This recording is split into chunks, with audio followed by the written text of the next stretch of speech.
तपाईँ पनि एमालेको झोले हो। अब यो राज संस्था पुनर्स्थापना गर्छौँ भनेर जुन प्रकारले एउटा सङ्गठन लागिरहेको छ, आज 6औं दिन उहाँहरूको मा पनि आन्दोलन चर्किरहेको छ। अबले अलिकति सफलतिर आइपुग्दाखेरि अलिकति खुम्चिएको जस्तो पनि देखिन्छ उहाँहरूको यो आन्दोलन चाहिँ। दर्शकबिन नमस्कार, आज हामी हाम्रो देशको समसामयिक राजनीतिक घटनाक्रममा रहेर कुराकानी गर्नेछौँ। यति बेला हामीसँग कुराकानी गर्नको लागि युवा नेता पुण्य गौतम हुनुहुन्छ। यहाँलाई स्वागत छ सर। धन्यवाद, नमस्ते। अब विशेष गरी यो राज संस्था पुनर्स्थापना गर्छौँ भन्ने व्यक्तिहरूले, एउटा सङ्गठनले, राप्रपाले चाहिँ यो 6औं दिनको आन्दोलन उहाँहरूको निरन्तर छ, यो विषयमा अहिले हामी कुराकानी गरौँला। र विशेष गरी यो एमालेको अहिले एउटा जुन अभियान छ नि सर, म झोले हुँ भन्ने, तपाईँ पनि एमालेको झोले हो? त्यो सम्माननीय प्रधानमन्त्रीज्यूले अति नै गरेपछि, न्यु खोजेपछि जवाफी हमला, शाब्दिक हमला गर्नुभएको र उहाँले एउटा टर्मिनोलोजी क्वाइन गर्नु हो, हामी झोले हौँ। अर्थात् एक हिसाबले भन्नुपर्दा सामन्ती तन्त्रको कलपुर्जा हुनुभन्दा अथवा कसैको रैती हुनुभन्दा विकास र समृद्धिको झोला बोक्नु उचित हो। त्यो झोले हुनु गलत कुरा होइन, ब्रिफकेसै हुनु भएन। याद गर्नु होला मित्र, मैले धेरै वर्ष अगाडि तपाईँहरूको मिडियामा इन्टरभ्यू दिँदा एउटा कुरो भनेको थिएँ, म ब्रिफकेसै होइन, जहाँ हरिया, डलर, युरो, भारू थुप्राइन्छ, जुन सुटकेस र ब्रिफकेसभित्र गाँजा चरेस, हिरोइन हुन्छ, कोकिन हुन्छ, त्यो बोक्ने मान्छे होइन। म त देशको जनताको पक्षमा झोला बोक्ने मान्छे हुँ। देशको विकास बोक्ने झोले होइन सर, तपाईँहरूको अभियान त एमालेको झोले पो छ त। होइन, एमालेको मात्रै होइन, त्यो सबैले राख्दा हुन्छ त्यो भनेर प्रतीकात्मक हिसाबले सम्माननीय प्रधानमन्त्रीले यो कुरा उठाउनु भयो। योभन्दा अगाडि नै मैले यो कुरा उठाएको थिएँ, तर फेरि पनि अब अहिले सम्माननीय प्रधानमन्त्रीले झोलेको जुन खालको एउटा ब्रान्डिङ गर्नुभएको छ हो, त्यो झोले ब्रान्डलाई फलो गरेर धेरैले आफ्नो फेसबुकको भित्ता रङ्गाएका छन्। एमालेले रङ्गाएका विशेष गरी त्यस्तो देखिएको छ। जस्तो उप प्रधानमन्त्री विष्णु पौडेलज्यू, पार्टी महासचिव शङ्कर पोखरेलज्यू, त्यसै गरी उपमहासचिव सल्लाहकार विष्णु रिवालज्यू, त्यसै गरी अन्य महेश बस्नेतज्यू लगायतका धेरै नेताहरूले र पार्टी बाहिरका पनि कतिपय मान्छेहरूले त्यो ट्याग भिरेर हिँडेको देखेँ। त्यसमा म आश्चर्य मान्दिनँ, किनभने हुन त कतिपयले भारतमा नरेन्द्र मोदीले मैं चौकीदार हुँ भनेर उहिले त्यो एउटा खालको अभियान छेड्नु भएको रहेछ, क्याम्पेन, त्यसैको कपी एन्ड पेस्ट भने, तर त्यस्तो होइन। र साथै यसले गर्दा एमालेलाई नाफा चाहिँ के भयो त सर? यो त यो त एक प्रकारले भन्यो भने झनै गिरे त एमाले त जनताको आँखाबाट। यसले डिजास्टर पनि हुँदैन, खासै नाफा पनि केही नहोला। र व्यक्तिगत रूपमा मैले चाहिँ फेरि त्यो आफ्नो फेसबुकको भित्ता रङ्गाएर त्यो लेखेको छैन। त्यो किन लेख्नु भएन? तपाईँले मैले प्रश्न यो पनि गर्नेवाला थिएँ कि सर, प्रधानमन्त्रीले लेखिसक्नु भयो, तपाईँले किन लेख्नु भएन? होइन, हामी भनेको म जननेता मदन भण्डारी मान्छु, पार्टीको नीति कार्यक्रम विचार मान्छु र म सदाचारी हुँ। म देशको पक्षमा, जनताको पक्षमा, विकासको पक्षमा, समृद्धिको पक्षमा अगाडि बढिरहँदा मलाई झोले भनिरहनु जरुरी छैन, किनभने झोला बोक्ने मान्छे झोले नै हुन्छ भन्ने पनि छैन। र झोले शब्दमा पछिल्लो समय नेपाली समाजमा अपमानकारी र हेपा दृष्टिकोणले हेरि नै हुनाले मजदुरले पनि झोला बोक्छन्, विद्यार्थीले पनि झोला बोक्छन्, हर कसैले झोला बोक्छन्, तर झोले भन्नाले त्यो राम्रो नसुनिने अशोभनीय शब्द हुनाले त्यो शब्द प्रतीकात्मक रूपमा भाषण गर्दा त काम लाग्यो। तर मेरो विचारमा मैले चाहिँ त्यसलाई किन अहिले भित्ता रङ्ग्याइन, त्यो शब्द प्रयोग गरेर त्यसलाई ब्रान्ड किन बनाइन भने, अब यसले गर्दाखेरि हामीप्रति कटाक्ष गर्ने, व्यङ्ग्य गर्ने, मेमे, ट्रोल, मिमिक्री गर्ने, अनि त्यसपछि ट्रोल बनाउनेहरू, यसमा भिडियो बनाउनेहरू, रोस्ट गर्नेहरू धेरै हुनाले मैले चाहिँ त्यो गरेको छैन। अब यो सरकार यति बेला जसरी तपाईँहरूको यो 2/3 लगभग झन्डैको सरकार अगाडि बढिरहँदाखेरि चाहिँ अब यो भिजिट भिजा प्रकरणमा आवरणमा चाहिँ मानव तस्करी गरेको भनेर गृहमन्त्रीलाई आरोप पनि लाग्यो। अब यो खास कसरी यहाँले हेरिरहनु भएको छ सर? विशेष गरी यो केपी शर्मा ओली जो तपाईँहरूको पार्टीको अध्यक्ष पनि हुनुहुन्छ र अहिले देशको प्रधानमन्त्री पनि हुनुहुन्छ, उहाँले पनि उहाँ विरुद्ध छानबिन समिति बनाउनु पर्दैन भन्नुभयो।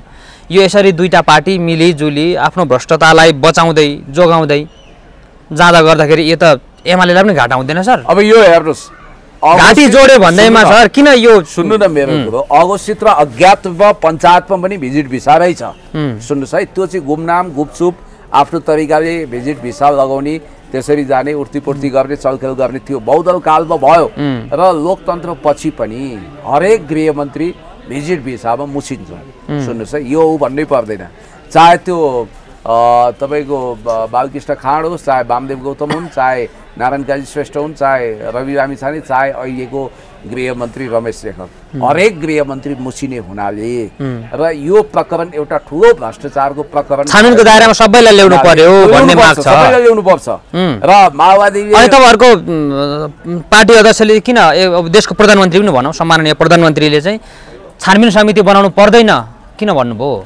अब उहाँको कुरा उहाँले जिम्मेवारी लिने कुरा हो। सायद अब छानबिन समिति बनाउला र गृहमन्त्रीज्यूले पनि नैतिकताको आधारमा उहाँले रवि लामिछानेमाथि नैतिकताको चोरौला ठडाउनु भएको छ र उहाँले पनि राजीनामा दिँदा राम्रो हुन्छ, बाटो खोल्नुपर्छ भन्ने मेरो मान्यता हो।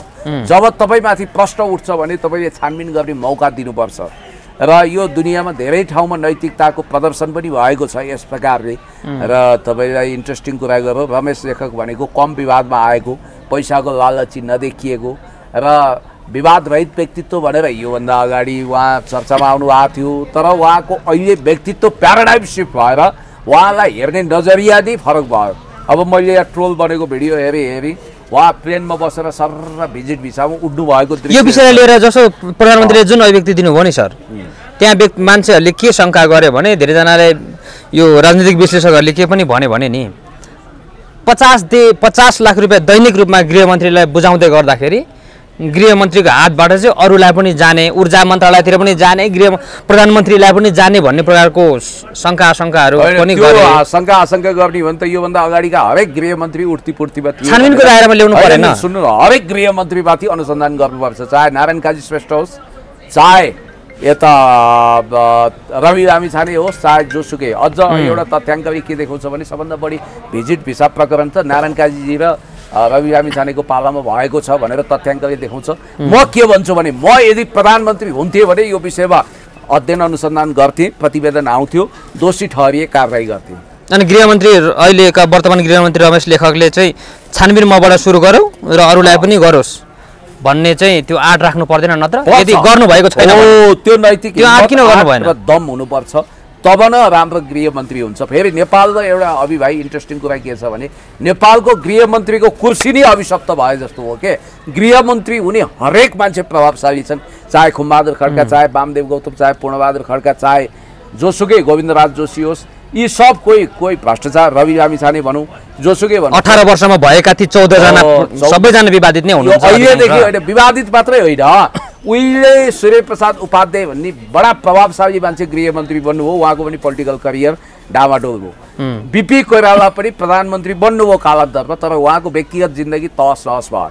अब केपी शर्मा ओलीज्यूको व्यक्तिगत जिन्दगी हेर्नुहुन्छ भने पनि अपमानमा अहिले बितेको छ। उहाँले जुन सम्मानको हकदार हुनुहुन्थ्यो, होइन त्यो कुर्सी नै अभिशप्त छ कि पिरा कुर्सी हो कि लक्षिणा कुर्सी हो कि चाहे पर्यटन मन्त्रीको कुर्सी हेरौँ, एकपछि अर्को कोही भ्रष्टाचार लाग्ने, कोही मर्ने, त्यस्तो काम भइरहेको छ। र यो गृह मन्त्रालयमा आएका पनि कोही सग्लो उत्रिएनन्। मैले तपाईँलाई भनिहालेँ 3 जना व्यक्ति मात्रै गृहमन्त्रीबाट प्रधानमन्त्री हुने सौभाग्य प्राप्त गरे, शेरबहादुर देउवा, बिपी कोइराला र केपी शर्मा ओलीज्यू। तर तिनैजनालाई फेरि व्यक्तिगत जीवनमा बडा कष्ट र दुःख पनि छ। फेरि हेर्नुहोस् है, उहाँहरूले सम्मान र अपमानका पक्षहरू हेर्नुहुन्छ भने यहाँ अहिले केपी शर्मा ओलीज्यू र जीवित शेरबहादुर देउवाको कुरा गर्दा हुन्छ। बिपी कोइरालालाई मण्डलले केसम्म भनेनन्, देश बेचुवा, राष्ट्रघाती, अनैतिक, वेश्यागमन गर्ने सम्म भने यिनीहरूले अपमान गरे। अहिले जसले एकदम महामानव भन्छन् तिनीले अपमान गरेर खेदो खडाएका थिए, झन्डै मारेनन् बिपीलाई। त तपाईँलाई म के भन्छु भने प्रसङ्ग छ गृहमन्त्रीको। गृहमन्त्री भइसकेपछि त्यो कुर्सीमा राप ताप के छ जसको कारण कुनै न कुनै दाग लगाएर त्यहाँ मान्छे फर्किन्छ। एकाध पात्र बाहेक हरेकको जिउमा दाग लागेको छ र त्यो विवादमा मुछिएको छ। कोही जेल परेको छ, कोहीको पोलिटिकल करियर ध्वस्त भएको छ, कोहीको के भएको छ। र यो भिजिट भिसा प्रकरण एउटा नैतिकताको मापदण्ड बनाएर यसमा दरो खरो अनुसन्धान गर्नुपर्छ, छानबिन गर्नुपर्छ। अब यो यति बेला काङ्ग्रेसीहरू नि सर, यो पछिल्लो समयमा आएर ठुलो भ्रष्टाचार केसमा उहाँहरूको नाम मुछ्यो। टेरामक्स प्रकरणमा पनि अस्ति नाम आयो, त्यस पछाडि लगत्तै यो भिजिट भिजा, अनि विशेष गरी अफ्ताब आलम जो चाहिँ जन्मकैदको समय भुक्तानी गरिरहेको मान्छेलाई 81 छोडियो, रिहा गरियो। यो के भइरहेछ सर? यो अहिलेको यो नेतृत्व, केपी शर्मा ओली नेतृत्वको यो सरकारमा यस्ता घटनाहरू घटिरहँदाखेरि यो सरकार असक्षम भयो, विरोध जसरी भइरहेछ यही कारणले गर्दा हो भन्छन्। अब यो चाहिँ लिटल नलेज भन्छु म यसलाई। जुडिसियरी इन्डिपेन्डेन्ट छ, हाम्रो मन्टेस्क्यूले प्रतिपादन गरेको सेपरेसन अफ पावरको विधि अनुसार जुडिसियरी इन्डिपेन्डेन्ट हुन्छ, त्यो अटोनोमस हुन्छ र जुडिसियरीको प्रोसेसलाई एक्जिक्युटिभ वा लेजिस्लेचर पार्लियामेन्टले हस्तक्षेप गर्न पाउँदैन र यहाँ न्यायालयभित्र भएको जुन खालको फैसला छ, जिल्ला अदालतको फैसलालाई हामी सबैले स्वागत गरौँ। वाह क्या बात, हिम्मतका साथ माननीय न्यायमूर्तिले आफ्नो अदालतलाई न्यायको मन्दिर प्रमाणित गर्दै फैसला सुनाउनु भयो र गम्भीर किसिमको ज्यान मुद्दामा सर्वसुसहित ज्यान कैद दिलाउनु भयो। मोहम्मद अफ्ताब आलम लगायतका त्यो खुङ्खार अपराधमा मुछिएका भनिएकाहरूलाई भन्ने कुरा पहिला जनताले तारिफ गरे, तर अहिले खुसी प्रसाद थारूज्यू माननीय न्यायाधीश हुनुहुन्छ, त्यस्तै अर्को एकजना माननीय न्यायाधीश पनि हुनुहुन्छ। उहाँहरूको संयुक्त इजलासले वीरगञ्ज इजलास भन्दो रहेछ त्यसलाई, त्यो इजलासले जनकपुरबाट होइन जनकपुरबाट उहाँहरूले एउटा फैसला सुनाउनु भयो कि अफ्ताब आलम सम्बन्धी त्यो घटना घटेकै थिएन, उहाँहरूलाई बाइज्जत बरी गरौँ, रिहा गरौँ, त्यो उहाँ संलग्न हुनुहुन्न भनेर। जबकि राष्ट्रिय मानवाधिकार आयोगको प्रतिवेदन हेर्नुहोस्, एमनेस्टी इन्टरनेसनलको प्रतिवेदन हेर्नुहोस्, अथवा प्रहरीले त्यतिखेर ढिलै सही तर प्राकृतिक मुचौका उठाएको थियो, घटनास्थलको रेकी गरेको थियो र बडो मेहनत गरेर त्यतिखेरको अवस्था मैले तपाईँलाई भनिहाल्नु, अनलाइन खबरमा सारा खबर छापिएको छ। हामीले न्यायालयलाई सम्मान गर्छौँ र आशा यो पनि गर्छौँ कि सर्वोच्च अदालतमा यो मुद्दा जाँदैछ र त्यहाँबाट दुधको दुध पानीको पानी छुट्टिन्छ, पीडितहरूले न्याय पाउनेछन्। अब जस्तो एकजना जयनारायण भन्ने श्रीमन नारायण भन्ने बुढा बाबैले आफ्नो 3 बिघा जग्गा खर्च गरेर आफ्नो छोराको आत्माले शान्ति पाओस् भनेर न्यायको लडाइँ लडिरहनु भएको छ। त्रिलोक प्रताप होइन कस्तो पीडा छ, कस्तो उ छ र त्यहाँ कुनै ती घटना त भएका हुन्, तर यहाँ अब शम्भु थापा पूर्व न्यायाधीश जो सुशीला कार्की हुनुहुन्छ, उहाँहरूले भन्नुभयो जस्तै गरी त्यहाँ राजनीतिक नियुक्ति हुने होइन, शम्भु थापालाई यो भन्ने अधिकार छैन। शम्भु थापा उहाँहरूलाई त्यो उहाँहरूले भन्नुभएको छ नि। शम्भु थापाजीलाई म भन्छु, शम्भु थापाजी तपाईँ त्यही व्यक्ति हो जो वकिलहरूको काफिला लिएर गएर त्यहाँ जिल्ला अदालतमा बहस गर्न जानुभएको थियो। के भनेर बहस गर्नुभयो? मोहम्मद अफ्ताब आलम यो घटनामा संलग्न छैनन् भनेर बहस गर्ने मान्छे पनि फेरि शम्भु होइन। मैले भन्नु खोजेको त्यहाँ चाहिँ मैले भन्नु खोजेको न्यायाधीश पनि राजनीतिक नियुक्ति हुन्छन् भन्ने प्रश्न उहाँहरूको भनाइलाई सापटी लिएर हामीले भन्यौँ सर। त्यहाँ राजनीतिक प्रभाव परेको जस्तो देखिँदैन। न्यायालयको भुललाई जुत्ताको घाउलाई जुत्ताले दिएको पार्छ। अब न्यायको सर्वोच्च मन्दिर भनेको सर्वोच्च अदालत हो। पुनरावेदन अदालतप्रतिको हाम्रो भरोसा टुट्यो, फ्याक्ट भनिदिन्छु। हामी सम्मान गर्छौँ, यद्यपि न्यायालयलाई न्यायको मन्दिर भन्छौँ, कन्टेम्प अफ कोर्टवाला हामी कुरा गर्दैनौँ। हामी अदालतको इज्जत गर्छौँ, सम्मान गर्छौँ। कतिपय कुरा त हामीले अझ एकदम डेन्टिङ पेन्टिङ पनि गर्दैका छौँ अदालतको सवालमा होइन। अदालत, सेना, अख्तियार आदि इत्यादि प्रहरीको विषयमा हामीले पोजिटिभ बोल्नुपर्छ भन्ने मलाई लाग्छ। त्यति हुँदाहुँदै इन्टरनेसनल जुरिस्प्रुडेन्स, नेसनल ल आदि इत्यादि, क्रिमिनल ल आदि इत्यादिको आधारमा नजिरहरू हेरेर प्रहरीले बडो मेहनत गरेर त्यहाँ प्रतिवेदन बनायो। किनभने घटनास्थलको बारेमा सारा जानकारी बटुल्ने पत्रकार होस् या मिडियाकर्मी अथवा त्यहाँका सुरक्षाकर्मी, अनुसन्धान अधिकृतहरू के भन्छन् भने जुन घरमा विस्फोट भयो त्यो घर भनेको उहाँको काका शेख इद्रिसको घर हो, जो 2014 सालको पनि MP, 15 सालको MP हुनुहुन्थ्यो र उहाँ भट्टराईजीको क्याबिनेटमा मन्त्री पनि हुनुहुन्थ्यो र उहाँकै भतिजो यिनै अफ्ताब आलम 51 सालदेखि त्यहाँ चुनाव जित्दै आएका छन् र बम बनाउने क्रममा अफ्ताब आलमको काकाको घरमा, शेख इद्रिसको घरमा बम बनाइयो र त्यहाँ अचानक एकजनाले चुरोट सल्काउँदा विस्फोटन भयो र विस्फोटनले केही मान्छेहरू ठाउँको ठाउँ स्पट डेथ भयो र केही मान्छे घाइतेहरू, हात उछिट्टिएका, खुट्टा उछिट्टिएका, बचाऊ बचाऊ भन्दै पानी मागिरहेको, छटपटाइरहेको अवस्थामा जुटको बोरामा कोचेर ट्र्याक्टरमा हालेर टायर गाडामा हालेर लगेर इटाभट्टामा फालियो भन्ने कुरा पनि छ र कोही त चल्मलाई पनि रहेका थिए र त्यस्तो विभत्स जुन बर्बर हत्याकाण्ड भयो। मानव राक्षस एक हिसाबले विलियम शेक्सपियरको नाटक मर्चेन्ट अफ भेनिसको पात्र, सहयोगभन्दा पनि खुङ्खार खालका पात्रहरू जस्ता कडाभन्दा कडा सजाय अदालतले दिनु पर्थ्यो, जिल्ला अदालतले दियो। तर आज भिडियो पनि आएको छ, मलाई केही भएको छैन, म तन्दुरुस्त छु आदि इत्यादि भनेर उहाँले हस्पिटलको बेडबाट पनि भन्नुभएको छ। अब कतिपय मिडियाले चाहिँ उहाँले बर्बर आएर हत्याकाण्ड आफैले गरेर स्वीकार गर्नुभएको छ भनेर पनि भिडियो कुदायो। अब त्यो चाहिँ अप्रमाणित कुराको पछाडि जानु हुँदैन। त्यो कतिपय मनोहर कहानिया पनि युट्युब फेसबुकको कन्टेन्ट बनाइन्छ, त्यो बेग्लै कुरा हो, सेन्सेसनल इस्यु पस्किन्छ। यो केसमा म यति मात्रै भन्छु कि यसमा पोलिटिकल हातै हुँदैन, यसमा पोलिटिक्सले केही पनि गर्न सक्दैन र याद गर्नु होला, हुन त गगन थापादेखि शेरबहादुर देउवासम्म कन्दनी कसेर अवतार आलम बचाउन लागेकै हो पहिला। बरु सम्माननीय प्रधानमन्त्रीज्यूले स्पष्ट कुरा राख्नु भएको थियो यो विषयमा।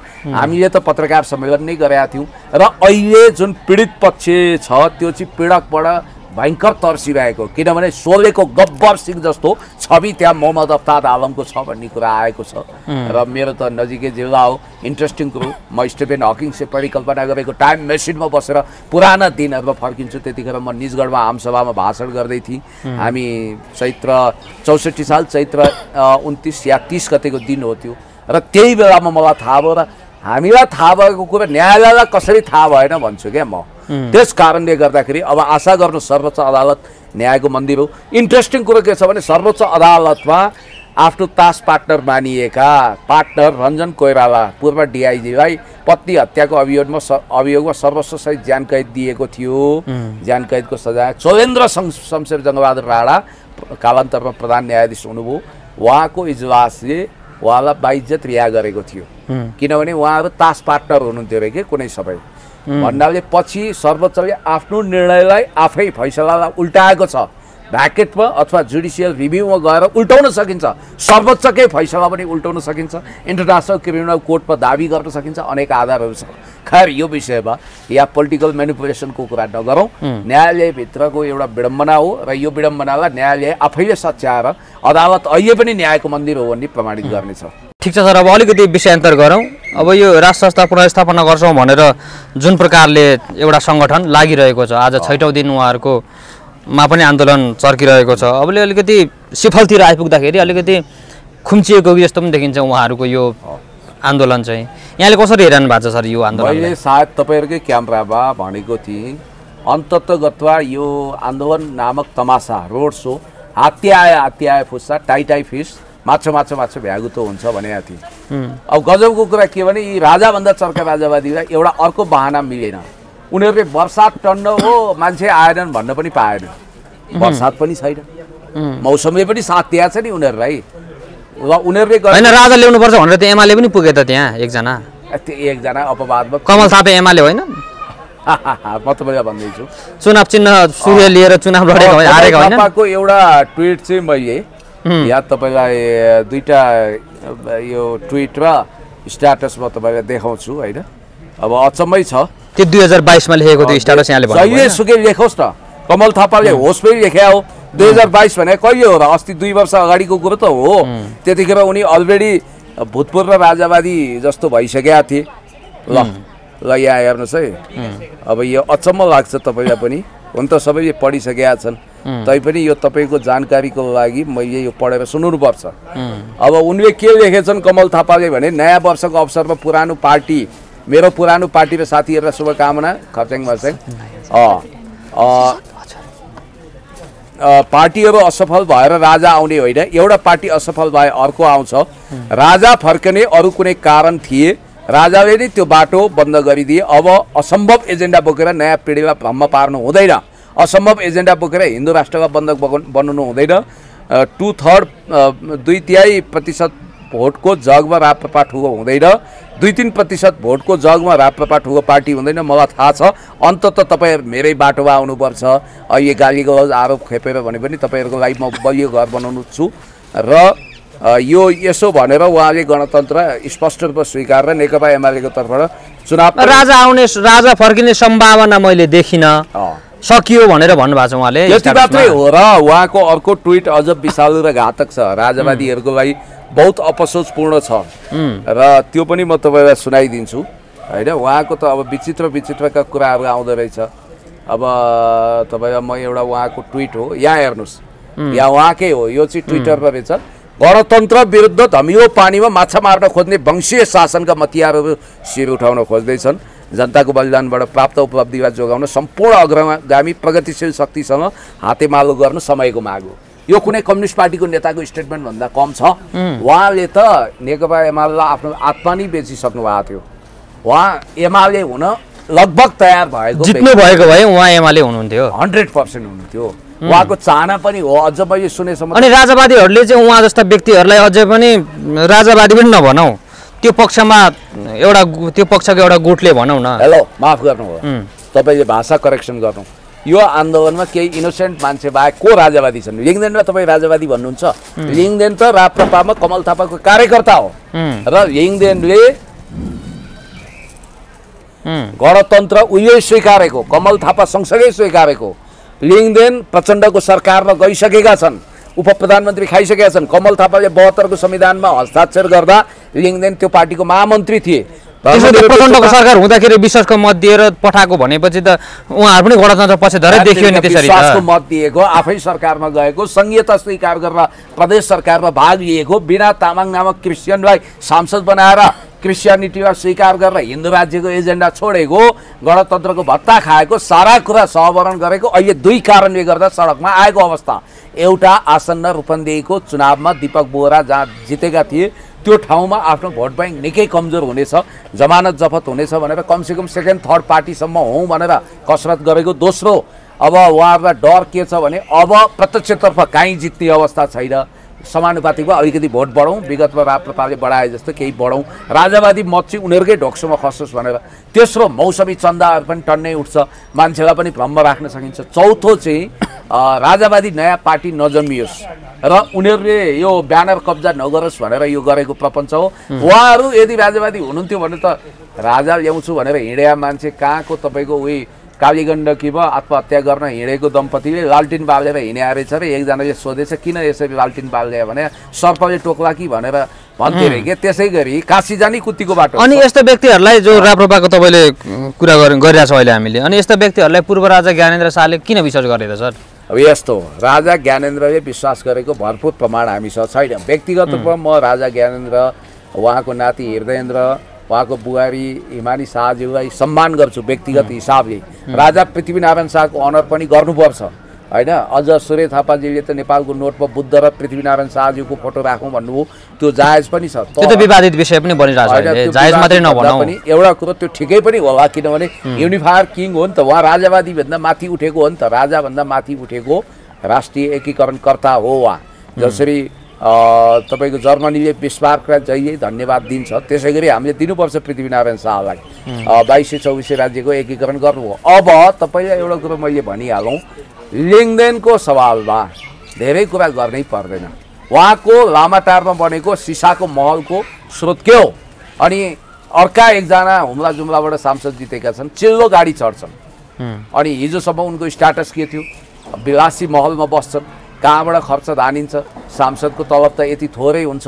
र याद गर्नु होला, तपाईँले के ख्याल गर्नुहोस् भने 2046 सालमा जनआन्दोलन चलिरहँदा राम थापा भन्ने विद्यार्थी नेताको छातीमा वाप्पै छोरा रोपेर हत्या गर्ने हत्याराले अहिले शान्तिको परेवा उडाउँछु भनिरहेको छ र उसले ठुला ठुला प्रजातन्त्र र उसको बहस गरिरहेको छ। याद गर्नु होला। अनि त्यति मात्रै होइन, तपाईँले ख्याल गर्नुपर्ने अर्को कुरा के छ भने झापामा 14 गस्टा जग्गा कट्टेल दम्पतिको जग्गा कराप ज्याप बनाउने को, त्यसको विषयमा पनि छानबिन हुनुपर्छ। र यावत कुराहरू छ। अब पञ्चायतमा लुटेर अनि यो आन्दोलनमा सर धवल शमशेर र रविन्द्र मिश्रको अनुपस्थितिले के अर्थ राख्छ? के अर्थ रहस्य भित्र के रहस्य हुन्छ? उनीहरू थाकिसके, हारिसके, अब उनीहरू डराएका छन्। दुर्गा प्रसाईले पनि बाटो बदल्ने सङ्केत दिएका छन् होइन। दुर्गा प्रसाई अब हिरासतभित्र हुँदै जेलभित्र हुँदै माओवादी बन्दिन बेर छैन, त्यस्तै हो भने उनी त्यहीँबाट आएको थिए होइन। त्यसकारण यो राजाभन्दा चर्का राजावादी राजा हिँडेका होइनन्। राजालाई यिनीहरूले धोका दिनेछन्, राजालाई फेरि एकचोटि यिनीहरूले छक्क्याउनेछन्। यिनीहरूको उद्देश्य भनेको राजा र धर्मलाई भोट ब्याङ्क बनाउने हो, यति हो यिनीहरूको उद्देश्य। अब हिजो हेर्नुहोस् तपाईँले मलाई, तर गणतन्त्र पक्षधरहरूको जुन 3टा ठुला दलहरू छन् उहाँहरू त्यति बेला डराएको अवस्था के डराउनु? अब 3 दुगुना रात 4 गुनाको दरले खुम्चिँदै सिफल चौरमा हेर्नुभयो किन चाउरिस मरिच आफ्नै रागले भने जस्तो 500 मान्छे पनि थिएनन् त्यहाँ। त्यो बिचमा चिच्याइरहेको अवस्था थियो होइन। यी लगभग अब हामी अहिले जहाँ इन्टरभ्यू गरिरहेको छौँ, यो इटाटोल भन्छ यसलाई, त्यो सिफलको 25% मान्छे त अहिले यहीँ छन्, यहीँ चिया पिउँदैछन् यतै वरिपरि भन्ने बित्तिकै त्यहाँ कति मान्छे थिए भनेर तपाईँ अनुमान गर्न सक्नुहुन्छ होइन। अनिश्चितकालीन आन्दोलन, यो जुन व्यवस्था नै परिवर्तन गर्छौँ भनेर त्यो अगाडि बढेको आन्दोलनमा कहिले बढी आज बढी घटी भोलि बढी त होला नि। त्यो सिफल चौरको जुलुसले त वडा अध्यक्ष पनि ल्याउन सक्दैन, तपाईँ यति कुरा ख्याल गर्नुहोस्। त्योभन्दा 10 गुणा बढी जनमास ऊ हर्क साम्पाङले अस्ति पुल बनाउँदाखेरि त्योभन्दा 10 गुणा मासलाई उतार्नु भएको थियो। याद गर्नु होला, श्रमदानमा त्यति धेरै मासहरू थिए। र अर्को कुरो तपाईँलाई म भन्छु, तपाईँ राजा ल्याउँछु भन्नुहुन्छ, तर तपाईँसँग के योजना छ, के दृष्टिकोण छ? तपाईँले संविधान च्यात्न सक्नुहुन्छ? तपाईँ व्यवस्था चेन्ज गर्नको लागि यति सजिलै छ? त्यो दोस्रो जनआन्दोलन चल्दा डक्टरहरूले, इन्जिनियरहरूले, प्राध्यापकहरूले, कर्मचारी साराले साथ दिएको अन्तर्राष्ट्रिय कम्युनिटी थियो, सबै थियो र जनताहरू स्वस्फूर्तरूपमा लाखको सङ्ख्यामा आएपछि मात्रै परिवर्तन भयो। तपाईँले एउटा मामुली सरकार चेन्ज गराउन त सक्दैन। माओवादीले माधव नेपालको सरकारलाई रिमोट कन्ट्रोलबाट चलेको सरकार भन्दै रिङ रोड घेरा हाल्दा त नेपालले राजीनामा दिएनन् त्यतिखेर, होइन? उनले त्यो आन्दोलनसँग सम्झौता गरेनन्। लाखौँ मान्छे उतारे हो नि त माओवादीले। जनगणतन्त्र ल्याउँछु भनेर 5 लाख मान्छे माओवादीले काठमाडौँमा उतार्यो। खुल्ला मञ्चमा तिलको गेडो राख्ने ठाउँ थिएन। जनगणतन्त्र ल्याउन सक्यो, उसो वाइसिएल थियो, सारा फौज थियो। अब हिजोको सिनारियो हेरौँ, धन्न त्यहाँ रक्तपात भएन, हिंसा भएन।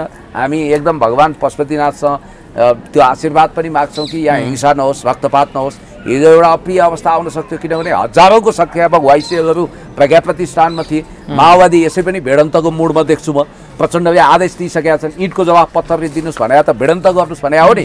प्रचण्डले त मोर्चा खोलिसकेका छन्, लडेर आएको जात हो। सर, त्यो हिजो मैले यहाँलाई प्रश्न गरेँ, त्यो घटना हिजो कसरी हुन पुग्यो? कति जानकार हुनुहुन्छ तपाईँ?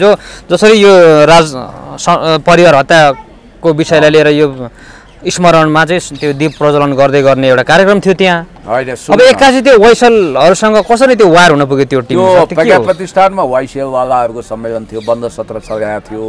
अब मैले पाएको सूचना र भिडियोहरू, प्राप्त भिडियो हेर्दा चाहिँ उनीहरूले प्रचण्ड र माओवादीको नाउँमा जथाभावी नारा लगाएर अलिक उत्तेजित गरेपछि अब यिनीहरू पनि लडेर आएका मार्शल रेस परे। अब धन्न यिनीहरूले आफ्नो धैर्यधारण गरे र भिडन्तको अवस्था कसो आएन र त्यहाँ त्यो आइदिएको भए अप्रिय अवस्था आउँथ्यो भन्ने कुरो पनि हामीले त संयमता पो अपनायौँ भन्दै थिए वाइसलहरूले। संयमतै होला, त्यहाँ संयमता भएरै हिंसा भएर। त्यहाँ प्रहरीको पनि भूमिका राम्रो थियो, उसले पनि दुई पक्षीय बिचमा कन्फ्रन्टेसनको मोर्चा खोल्न दिएन। र इन्ट्रेस्टिङ कुरो मैले तपाईँलाई के फेरि एक प्रकारले भन्यो भने चाहिँ ती नारायणहिटीमा जसरी दीप प्रज्वलन गरिदिएको थियो त्यहाँ चाहिँ वाइसलहरूले ढुङ्गा प्रहार गरे भन्ने पक्ष पनि एकातिर रह्यो। नारायणहिटी होइन, कमलादी। कमलादीमा त्यहाँ फेरि युवराज दिपेन्द्रको फोटो छैन, रुवाबासी पनि चल्यो।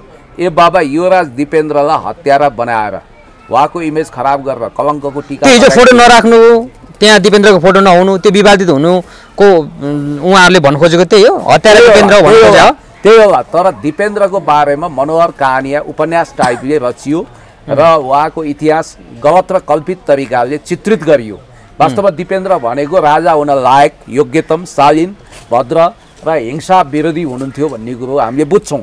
एउटा राजा हुनको लागि योग्य भएको मान्छेले देवयानी नामक युवती नपाएर अटोमेटिक मेसिन गन बोकेर आफ्नो बुवा, आमा, भाइ, अङ्कल सबैलाई सोत्तर बनाउँछ। अनि राजा ज्ञानेन्द्रको परिवारलाई चाहिँ खरच पनि आएको छैन।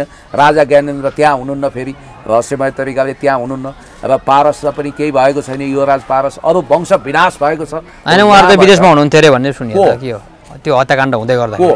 ज्ञानेन्द्र परिवार होइन, कहाँ विदेशमा हुन्छ? तपाईँ इतिहास पल्टाउनु न। उहाँ देशभित्रै होइन, त्यसरी पनि व्याख्या गर्छ नि त मान्छेले। व्याख्या गरेको त त्यो उपन्यास लेखे हो। अनि हामीलाई त सबै कुरा थाहा छ। रातदरबार हत्याकाण्ड त हिजो जस्तो लाग्छ मलाई त्यो घटनाको भोलिपल्टदेखि नै अप टु डेट छु म। सबै कुरो मलाई थाहा छ। तपाईँलाई जसरी तपाईँले अध्ययन गर्नुपर्दा तपाईँको उमेर कम थियो, एकदम केटाकेटी हुनुहुन्थ्यो, तर हामी त लक्का जवान थियौँ। हामीलाई सबै घटना एक एक फिल्मको दृश्य जस्तो लाग्छ, होइन? र त्यहाँनिर राजा हुन लायक दिपेन्द्रले चाहिँ कालो पदार्थ खाएर, अर्थात् हिरोइन कोकिन के खायो होला, अनि रटट भटट गरेर मारेको भनेर गलत प्रतिवेदन बनाइयो। र सायद दिपेन्द्रको आत्मा अहिले नेपालको सबभन्दा दुखी आत्मामध्ये एक हो, जो आफै त्यो काण्डमा पर्नुभयो। अब भन्नेहरू के भन्छन् भने इन्डो वेस्टको योजनामा नेपालमा त्यतिखेर माओवादीमा पिस प्रोसेसमा ल्याएर, पिस सेटलमेन्ट गराएर अन्तरिम प्रधानमन्त्री वामदेव गौतमलाई बनाउने, राजा वीरेन्द्र शक्तिशाली राजा हुने र प्रचण्डलाई त्यसपछि पिस सेटलमेन्टमा ल्याएर दललाई इग्नोर गरेर जाने, यो योजना बनेपछि इन्डो वेस्टले वास्तवमा त्यतिखेर नेपालको पनि अब सेनाको एउटा पङ्क्ति होला, त्यतिखेरको शाही नेपाली सेनाको, र दरबारभित्रकै एउटा पङ्क्तिलाई प्रयोग गरेर त्यो घटना घटाएको भनेर कतिपय मान्छेहरूले विश्वास गर्छन्। अब यो John F Kennedy, victory has 1000 father but defeat is always orphan भनेर स्टेटमेन्ट दिँदै जोन अफ केनेडीको जत्तिकै रहस्यमय हत्याकाण्ड छ दरबार हत्याकाण्ड। यसको पहेँली पाटो पक्षको विषयमा हामीले धेरै व्याख्या विश्लेषण गरेर फाइदा पनि छैन। त्यसैले मैले तपाईँलाई भन्न खोजेको के भने कुरो र कुलोलाई जता लगे पनि लान्छ। र यो राजेन्द्र लिङ्गदेन र ज्ञानबहादुर शाही उर्फ ज्ञानेन्द्र शाही भनेको यिनीहरू राजावादी थिएनन् पनि। बरु राजेन्द्र लिङ्गदेनको त लिगेसी राष्ट्रवादी विद्यार्थी मण्डलबाट आएको हुनाले धङधङी होला, ह्याङओभर होला। अब उनी अहिले कमल थापालाई आफ्नो सबभन्दा ठुलो माइबाप ठान्छन्। उनले भोलि राजै कमल थापा भनिदिनु बेर छैन। त्यसकारण अहिले कमल थापाको रुवाबासी घडीबुडी केही अर्थ छ। हिजो गणतन्त्रवादी, हामीभन्दा चर्को गणतन्त्रवादी बनेर यिनी आए कमल थापा। र म अहिले पनि के भन्छु भने तपाईँलाई राजा चाहिएको छ भने राष्ट्रिय सहमतिमा जानुहोस्। एमाले काङ्ग्रेस माओवादी सहितको एउटा बृहत्तर सहमतिले भू राजनीतिक अवस्थामा एक थान राष्ट्रपतिको सट्टा राजा अपरिहार्य छ भनेर यदि राष्ट्रिय सहमति भयो र त्यसमा अन्तर्राष्ट्रिय लिगेसी सहितको एउटा सहमति भयो भने त्यसले डिक्लेयर गर्छ नवराज सुवेदीले राजा ल्याइदिने। त्यति मात्रै गर्नको लागि र ती पाँच बुँदे सम्झौता जुन म तपाईँलाई भन्छु, कमल थापा, नवराज सुवेदी, लिङ्गदेन हिजोको इन्टरभ्यू हेर्नुहुन्न। तपाईँको स्वागत नेपाल भन्ने मान्छेले म आज पनि सम्झना गर्छु, राजावादीको प्रतिकार गर्न जुलुस निकाल्नुपर्छ भनेर हामीलाई बोलाउने यति नै मान्छे हुन्। मेरो अफिसमा राजावादीमा इन्ट्री छैन, जो छ त्यो यहाँबाट निस्क भन्थे। अनि उनले नि मदन भण्डारीलाई जसले मारे तिनै राजावादीहरूले राजाको हत्या गरे भनेर अस्ति बोल्थे। आज चाहिँ फलाना तिलाना ढिस्कानाले राजा मारे भन्छन्। नयाँ जोगीले बढी खरानी होइन, उहाँको विचार र छोड्नु यहाँ भमरा छ। म यस्तो यो गलत फुल सुन्दिनँ। र तपाईँलाई अर्को कुरो म के भन्छु भने सुन्नुहोस् है, बरु हाम्रो डेलीराम खनालजी जस्ता निष्ठावान, उहाँ आफूलाई राष्ट्रवादी भन्नुहुन्छ, उहाँहरूले चिन्ता र सरकार व्यक्त गर्नुभएको छ। यो घुसपैठ भनेको नि बेचारा त्यो 10,000 20,000 को जाहिर खानी सिआइडी विभागको कर्मचारीले घुसपैठ गरेर हुँदैन के। घुसपैठ जुन दिन कमल थापा यो आन्दोलनमा आयो त्यो दिन उसले समाप्त पारिदिइसकेको छ यो आन्दोलनलाई, जिउँदै छोरा धसिसकेको छ। कमल थापा भनेको तपाईँको कम्प्लिटली एमालेमा प्रवेश गर्न तम तयारी भएको तर उपाध्यक्ष पदमा बार्गेनिङ नमिलेर अडिएको मान्छे हो। तपाईँलाई म स्पष्ट रूपमा भनिदिन्छु। अब उपाध्यक्ष होइन उपमहासचिवसम्म दिने कुरा आएपछि रोकिएको हो। मर्न जानुभयो स्वर्गवासी देशभक्त व्यक्ति हुनुहुन्थ्यो वसन्तमान अधिकारीजीले मिटिङको कुरा मलाई सुनाउनु भएको छ। सबै एक एक कुरो एमालेमा जान तयार हुनुपर्छ भनेर सारा डफा तयार गरेको र कमल थापाको अहिले पनि तपाईँलाई म पढेर सुनाइदिउँ। कमल थापाले के भनेका छन् अहिले पढेर सुनाइन। वंशीय राजनीतिको अवसान भइसक्यो, अब देशमा गणतन्त्र स्वीकार गर्नुपर्छ, परिवर्तन स्वीकार गर्नुपर्छ। यिनी भनेको कम्प्लिटली इन्डो वेस्टमा सूर्यबहादुरको स्कुलिङ पाएका मान्छे। अब केशरबहादुर विष्टबाट पनि अपेक्षा गर्न सक्नुहुन्न। त्यसैले मैले भन्न खोजेको इन्टरभ्यू नै हेर्नु भएको छ। युवराज पारसलाई भए नभएको कुरामा लाञ्छित गरेर त्यसो त नवराज सुवेदी जो हुनुहुन्छ उहाँले त राष्ट्रपालाई नै कन्स्पिरेसी थ्योरी यसरी बुझ्नुपर्छ कि जो मान्छे अब राजा ज्ञानेन्द्र होइन, पारस होइन, हृदयेन्द्रलाई बनाउनुपर्छ भनेर आछन् नि, ती सबै भनेको इन्डो वेस्टको भत्ता खाएका वास्तविक राजा विरोधी तिनै हुन्। तिनैले यो एजेन्डालाई समाप्त पार्छन्। फेरि तिनीहरूले किन राजाको कुरा गरे इन्ट्रेस्टिङ छ। चुनाव आउँदैछ, भोट लिनु पर्यो, मौसमी चन्दा उठाउनु पर्यो, आफूलाई सेफ साइडमा राख्नु पर्यो, जनतालाई केही गरेको देखाउनु पर्यो। अब काङ्ग्रेस एमाले साथ नदेलान्, आफ्नो बलबुत्तामा भोट नआउला, प्रत्यक्षमा नजितिएला, समानुपातिकमा बसेर पनि अलिकति भोट खानु पर्यो। दुर्गा प्रसादले पार्टी गठन गरिदिएला, बिचरा दुर्गा प्रसादले यिनीहरूले गर्दा माओवादी बनाउनु भयो। फेरि दुर्गा प्रसादको लाइन माओवादीतिर सोचिसक्यो। त्यसैले मैले तपाईँलाई भन्न खोजेको यहाँ राजावादी भनेर राजा ज्ञानेन्द्रलाई धोका दिने बाहेक कोही छैनन्। र यसको बारेमा चाहे नवराज सुवेदीको कुरा होस्, चाहे कमल थापाको होस्, चाहे लिङ्गदेनको होस्, चाहे जोसुकै होस्, यिनीहरू नक्कली राजावादी हुन् र यिनीहरूबाट राजा आउनु र खिर्राको बोटमा जाइसक्यो। अब अन्तिम एउटा प्रश्न सर, नवराज सुवेदीले राष्ट्रपाललाई आह्वान गर्यो हामीलाई साथ दिनुहोस् भनेर, केही नक्कली कुरा हो नि त। त्यो किन गर्नुभयो? त्यो लाज मान्नु भएन? त्यो तपाईँले मैले दीपक मनाङ्गेलाई म शान्तिको महायज्ञ लगाउँदैछु, तपाईँ आउनु पर्यो भनेर लभ लेटर लेख्न मिल्छ चक्री मिलन र दीपक मनाङ्गेलाई? अनि दाउद इब्राहिमलाई मोदीले अब बृहत्तर भारत निर्माण अभियानमा जोडिनुहोस् भनेर लभ लेटर लेख्छन्। राष्ट्रपाललाई चिठी लेखेर अनि राजतन्त्र ल्याउन सकिन्छ भनेर नवराज सुवेदीले मूर्खता गरेको कि दुनियाँलाई बेवकुफ बनाएको? अनि यिनै मान्छे हुन् किताब लेखेर, त्यो रको डिजाइनमा लेखिएको किताब हो र त्यो किताबमा राजा ज्ञानेन्द्रको ओमेगा घडीको कुरादेखि सूर्यबहादुर थापा भनेको पछिल्लो कार्यकालमा सबभन्दा चर्को गणतन्त्रवादी थिए। उनको लगभग रैती जस्ता थिए यी नवराज सुवेदी। अब सूर्यबहादुरको जिउबाट खाइरहेको खाना खस्यो भने सेतो रुमालले पुछिदिने गर्थे। उनी राजावादी होइनन्, उनी सूर्यबहादुरवादी हुन्। बुझ्नुपर्ने कुरा इन्ट्रेस्टिङ छ। राजालाई सबभन्दा बदनाम गर्ने किताब कुनै छ भने नवराज सुवेदीको किताब हो। त्यहाँ चाहे भारतीयहरूलाई नागरिकता दिने कुरा होस्, चाहे ओमेगा घडीको कमिसनको कुरा होस्, राजा ज्ञानेन्द्रको इमेजलाई धक्का लगाउने मान्छे कोही छ भने कमल थापा र यङदेन त छँदैछन्, यो ऊ पनि हो। अब ज्ञानबहादुर शाहीले त उहिले वा राप्रपाकोमा गएर भाषण गर्दा कहाँ राप्रपाले राजा ल्याउँछ, कमल थापाले ल्याएन, हामी कहाँ ल्याउँछौँ भनेर भनेका छन्। माओवादी भेटे माओवादी जस्तै हो। यस प्रकारको यो जाली झेली रकमी तिकडमबाजी गर्न छोडिदिउँ। राजा फर्किँदैन त्यसो भए होइन, अब राजालाई यिनीहरूले फर्काउन सक्छन्, यिनीहरूले फर्काउँदैन। प्रष्ट हुनुहोस्। हस्, धन्यवाद छ Thank you समयको so लागि। much.